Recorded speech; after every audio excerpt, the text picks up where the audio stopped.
You're an energy being, not just a physical being.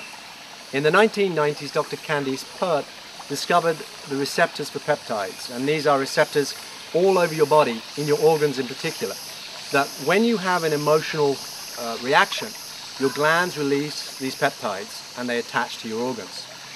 We now know that if we keep repeating these same patterns and repeating the same process of the peptides attaching to these organs, that this creates physical suffering and ill health.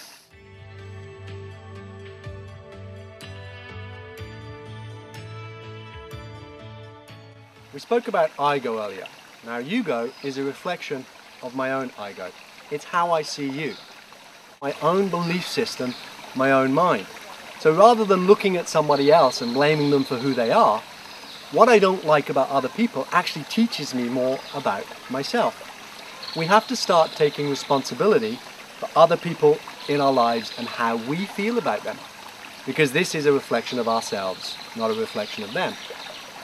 In Hawaii, there's a doctor called Dr. Len, and he teaches a very powerful tool called Ho'oponopono. When he was a psychiatrist in Hawaii, the story goes that he healed all of the patients in a psychiatric ward simply by working with their files. He didn't actually sit down face to face with any of those people. What did he do? He sat with their files each day and he went through and he took responsibility for those people's situation.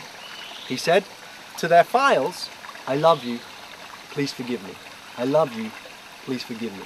I love you, please forgive me." Over and over and over again, each day for 6 months. And by the end of this process, they had to close down the hospital because there were no more patients. What Dr. Len teaches with Ho'oponopono is that when we take responsibility for other people in our reality, and we understand the interconnected and interdependent nature of that reality, then the only way that we can really deal with people authentically is by loving them unconditionally.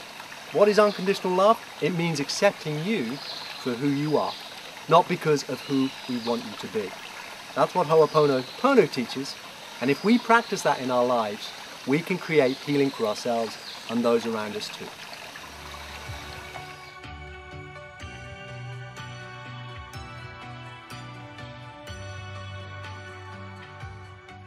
When we take responsibility for our own ego, for who we think we are, and we begin to practice meditations, awareness practices that make us more aware of who we are, then our contribution to everyone else changes.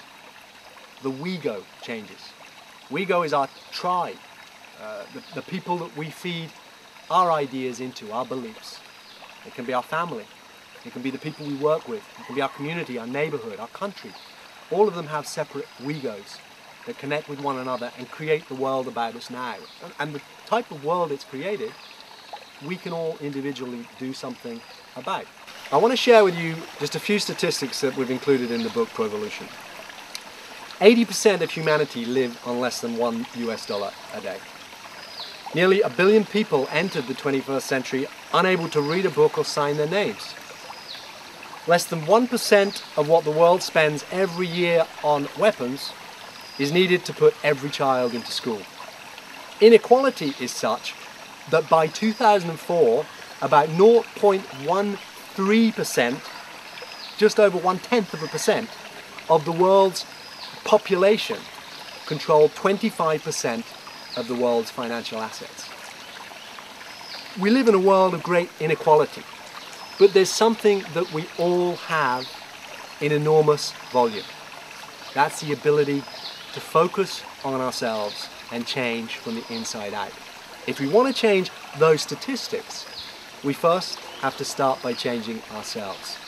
And the way that we do that is by starting to take responsibility for ourselves and what we can change in this world. By learning meditation, by practicing yoga, by doing Tai Chi, it doesn't matter what it is, but by changing our diary and making a part of our day unconditional, so that our entire life revolves around that 15 or 20 minutes that we use to change our day, we can begin to change ourselves. And when we do that, the entire world changes with us. That is Provolution. That is how you can change the world.